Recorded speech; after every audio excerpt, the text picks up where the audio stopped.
Bueno, muchas gracias por venir, doctora Carlomagno, titular afiliada a la obra social del Poder Judicial de la Nación.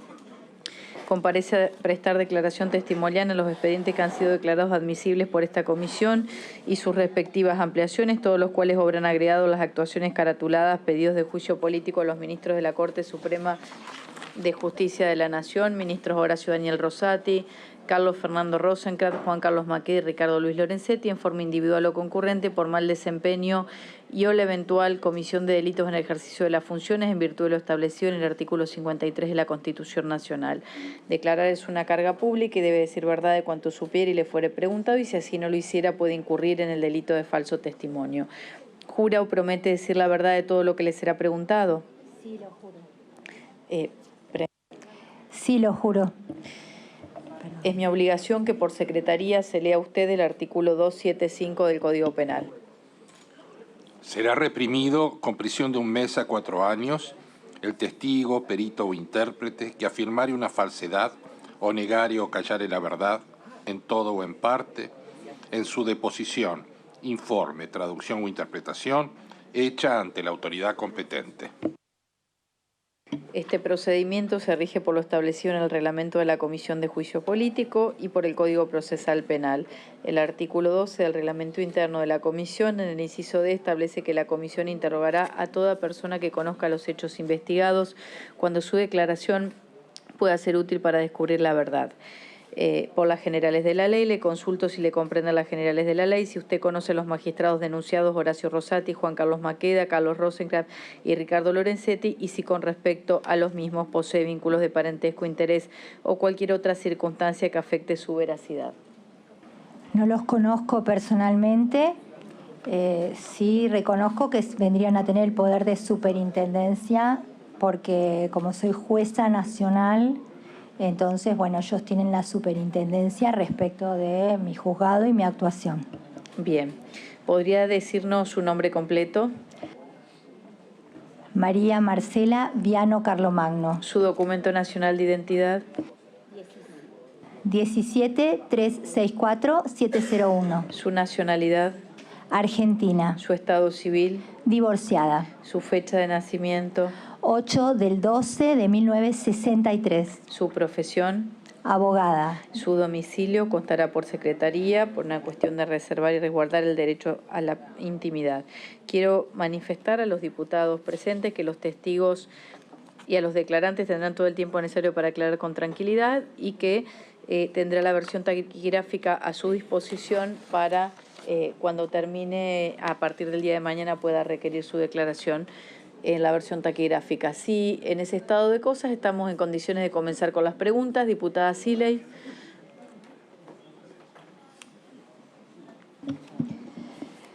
¿Qué tal? Buenas tardes, doctora Marcela Carlomagno, ¿cómo le va? Muchas gracias por estar acá. En primer lugar, consultarle desde hace cuánto que es afiliada de la obra social del Poder Judicial de la Nación. Y desde hace 38 años. ¿Y quiénes más de su familia están o han estado afiliados a la obra social? Actualmente mis 2 hijos están afiliados a la obra social todavía. En estos 38 años que usted ha sido afiliada y si continúa haciéndolo, ¿notó cambios, notó mejoras, notó desmejoras, notó cuáles son los cambios que notó en el periodo en la obra social? Bueno, en lo personal, en estos 38 años, o sea, hace 38 años yo era muy joven y recuerdo muy bien a uno de los directores de la obra social de esa época, que era el doctor Carranza Casares, un médico, porque yo di clases con él en medicina legal y bueno, era una época donde todo eso era muy personalizado, podríamos decir, y parecía una obra social de excelencia. Por lo menos es lo que hacía que muchas personas se quedaran, digamos, en el Poder Judicial, incluso como una de las razones para quedarse trabajando en el Poder Judicial, tener esa obra social. Bueno, en lo personal yo he tenido una experiencia complicada en el año 2019. Bueno, ¿puede contarnos la experiencia concreta que usted atravesó con la obra social? En el año 2019, en febrero, yo tuve un accidente. Ese accidente me provocó una fractura de la clavícula en el hombro derecho y, bueno, me internaron, obviamente, todo de urgencia, todo por el accidente, o sea, no era un tema programado. Y entonces los médicos se establecieron en la clínica, en el Sanatorio San Lucas en San Isidro, porque el accidente fue en San Isidro, que tenían que intervenirme y que requerían una prótesis. Yo no intervine en esa primera etapa porque estaba en un grito de dolor, exactamente, y entonces empezó a demorarse. Los días empezaron a pasar, no me intervenían, no me hacían la intervención quirúrgica. Yo hice una queja en la clínica pensando que era un problema de la clínica y ahí, bueno, me dijeron no, el problema es que la obra social no otorga la prótesis, hay algunas complicaciones y que yo tenía que ir hasta la obra social en Capital Federal, venir hasta acá para hacer, bueno, no estaba en situación de hacerlo.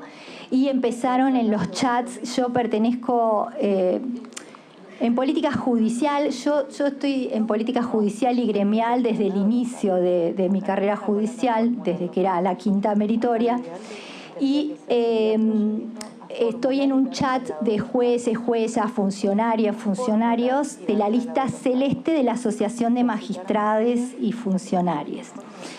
Y en ese chat empezaron todos, a Marcela no le dan la obra social, no le dan la prótesis, esto le está provocando un montón de situaciones y muchos y muchas jueces y juezas se ocuparon de presionar para conseguir la prótesis. No, perdón, estaba habilitado el micrófono de la presidenta. Y bueno, entonces yo a partir de ahí me operaron como de urgencia con la prótesis que se consiguió, no con la que pedían los médicos, que no sé si era la adecuada, la no adecuada. La verdad es que no estudié ese tema porque aún tengo la prótesis y todavía no me la pudieron sacar. Y a raíz, aparentemente, de esa demora, digo aparentemente porque esos son los informes que hizo la clínica, tuvieron que dejarme internada por una infección intrahospitalaria. Hay una duda sobre si la bacteria incluso continúa o no en la prótesis. Pero me tenían que operar en marzo del 2020, el 26 de marzo, y obviamente se suspendió por una cuestión de pandemia.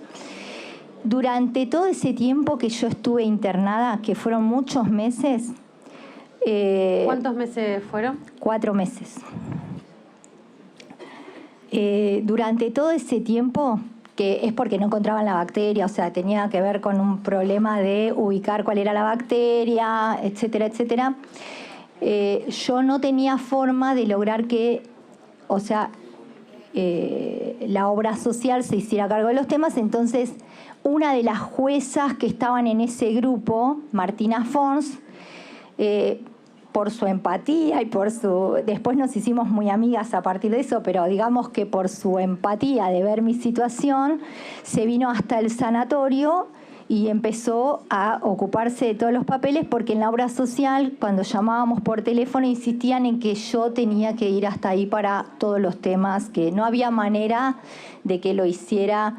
Yo aclaro, bueno, soy divorciada, no tenía así a quién pedirle que se ocupe de estos temas, y Martina Fons se empezó a encargar de todo. Encargarse de todo quería decir todo: conseguir la medicación, conseguir mi internación domiciliaria. Yo después de eso estuve un par de meses con internación domiciliaria. La internación domiciliaria también me costó muchísimo conseguirla. Bueno, la verdad es que no tengo mucha idea de por qué pasaban todas esas cosas. Sí que Martina Fons se tuvo que ocupar como si fuera una cadeta de una empresa, ocupándose de todo, acompañando a mi hija en todos los temas, porque incluso iba hasta la obra social, a la farmacia, todo en Capital para poder llevármelo después a mí. Yo vivo en San Fernando, o sea, primero iba a San Isidro y se ocupaba ahí. No fue la única, digamos, jueza que se ocupó, varias personas se fueron ocupando de mi tema, digamos, y como era una situación que no se sabía si no se encontraba la bacteria, digamos que podía terminar en otra situación. Eso me causó a mí mucha vulnerabilidad. Reconozco que no me sentía muy empoderada, más bien me sentía muy vulnerable. Y entonces es como que no tenía esa capacidad de actuación que a veces uno puede tener en situaciones en que está mejor de la cabeza, porque la misma infección iba provocando un montón de temas. Entonces, bueno, se tuvieron que hacer cargo de todo, del juzgado, de un montón de situaciones que además, como la obra social no tomaba el tema, era muy difícil para el tema de las licencias, los reemplazos, o sea... ¿Qué significa, doctora, que la obra social no tomaba el tema?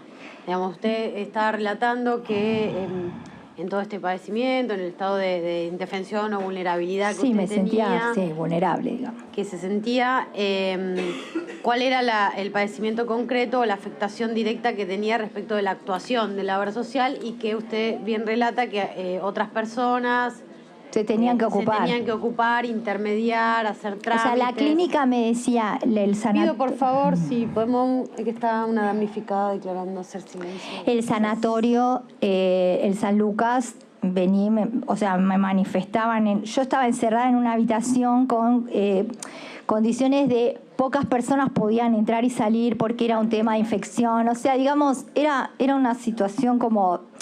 Por eso digo que también era vulnerable, porque estaba como encerrada y podían venir pocas personas en distintas condiciones.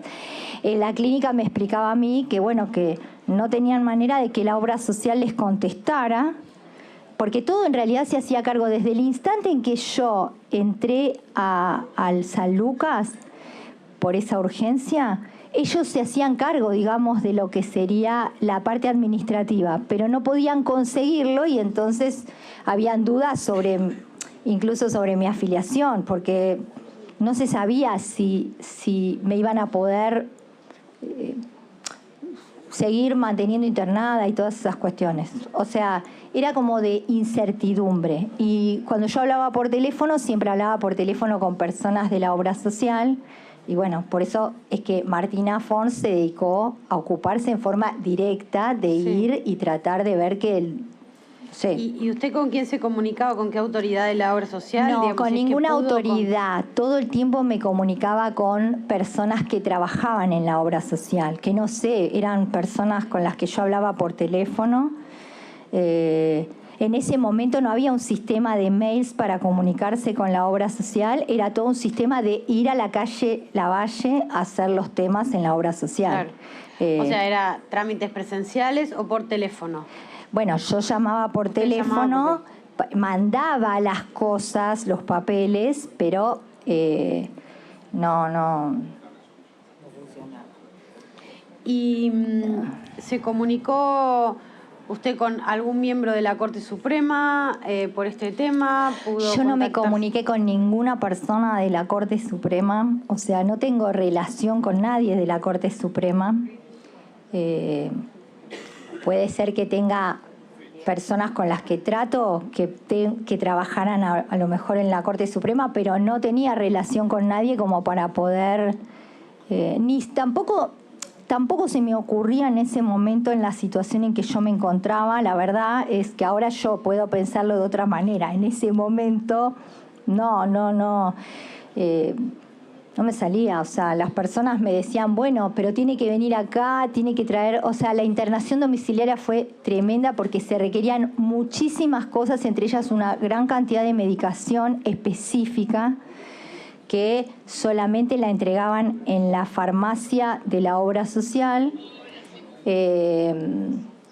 Y también había muchas cuestiones sobre las autorizaciones, cómo yo podía autorizar a alguien para que... Bueno, la verdad es que la doctora Martina Fons se hizo cargo en el sentido de decir, bueno, no sé cómo logró las cosas, pero las logró todas. se ocupó en forma personal de conseguirlas, pero yo no hablé con nadie de la Corte, no conozco a nadie de la Corte. ¿Y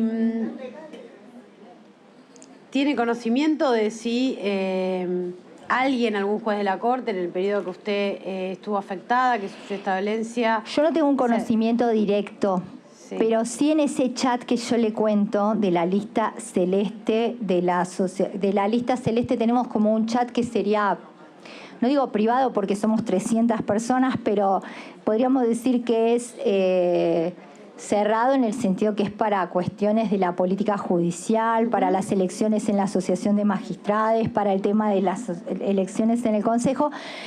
Todos los que estaban ahí, muchísimos opinaban y decían, bueno, esto que todos consideraban que era un tema de Tonón, que era caprichoso, que hacía cuando le parecía y que había que conseguir que Maqueda hablara con Tonón para...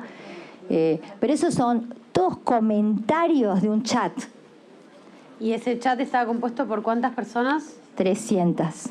¿Y esas 300 personas son funcionarios? Son todos y de la magistrados? Asociación de Magistrades y funcionarios, porque se armó para, en primer lugar se armó para las elecciones, tanto en la Asociación de Magistrados como en el Consejo de la Magistratura, y después creció más con la pandemia. Se lo pregunto más allá de por qué se armó o no, se lo pregunto a los fines de quiénes lo integran por el tipo de comentarios que usted está diciendo. Funcionarios, todos afiliados a la Asociación de... Y todos afiliados a la obra social. Todos afiliados a la obra social, incluso una persona que era contador y que había trabajado en la obra social. Bueno, él hizo los contactos para hablar con los empleados de la obra social y que alivianaran el tema administrativo. ¿Y los contactos con quién los hizo? Con empleadas y empleados y auditores que él conocía de la obra social. Bien, me parece esto llamativo, digamos, que en la comunidad judicial en la que usted habla, de la política judicial gremial a la que usted pertenece, esta voz populi y estos comentarios masivos que usted menciona en un chat de funcionarios y magistrados del Poder Judicial que todos decían que había que hablar con Maqueda para que resuelva las cosas de la obra social. Incluso tenemos como de esos mismos chats, hacemos como distintos grupos, por ejemplo, género, obra social, y en esos distintos chats se trabajan todas estas temáticas, incluso como subdivisiones de menos personas dedicadas a estos temas. O sea, y ese es un tema que es Vox Populi, pero ninguna prueba concreta dentro, no es que nadie pone un documento que dice nada, todos son conversaciones de chats, o sea. Y la internación domiciliaria que usted relata, que comenta que tuvo padecimientos, ¿quiere relatarnos qué tipo de padecimientos, cuál fue el problema con la medicación? Tenían que, o sea, a mí, para que nos quede cuando me llevaron a mi domicilio, era conectada, digamos, tenía que estar todo el tiempo conectada. Me traían la medicación que la colocaba una enfermera o enfermero a través de esa cánula, y que me habían operado para ponerme esa cánula, que después también tuve que volver al quirófano para sacarla. Y entonces requería muchísimas cuestiones que iban a usar los enfermeros. Un médico tenía que venir, se suponía, a verme. Y bueno, todo eso costaba, era tan difícil de coordinar que, bueno, la enfermera terminó siendo una enfermera del barrio, digamos, que se empezó a ocupar. Yo fui pagando aparte mis cosas para poder... usted costeaba la enfermera de manera privada. Claro, porque... No a través de la obra social. Y porque eso yo lo tenía que tener a diario y tenía que venir la persona 2 veces por día y hacer un montón de cuestiones que En casa nadie las podía hacer porque somos mis hijos y yo nada más y bueno, no había las posibilidades y yo vivo lejos de casi todo el mundo que conozco, así que fui costeándolas, pero porque era más práctico y porque, bueno, ya eran meses y meses de una situación que me tenía...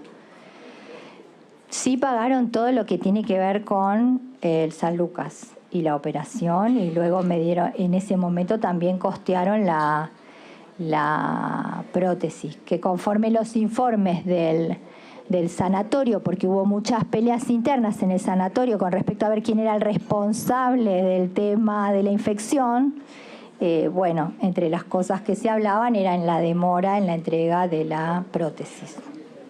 ¿Cómo podría clarificarnos ese punto? Claro, porque cuando me internaron ese domingo, esto pasó en mi accidente, fue un domingo, cuando me internaron ese domingo fue inmediato que ya se estableció cuál era la operación, qué es lo que había que hacer. Sencilla, podríamos decir que era una operación sencilla, porque era solamente colocar una prótesis por una clavícula. Claro. La complicación vino después. Claro. O sea, y entonces informes de los médicos ahí adentro para deslindar sus propias, a lo mejor, responsabilidades, está el tema de que lo atribuyen a la demora en la entrega de la prótesis. E incluso esto que les comento, de que tengo la prótesis todavía puesta, con la idea de que puede haber bacteria dentro de la prótesis. Es decir, algo que sucedió en el 2019...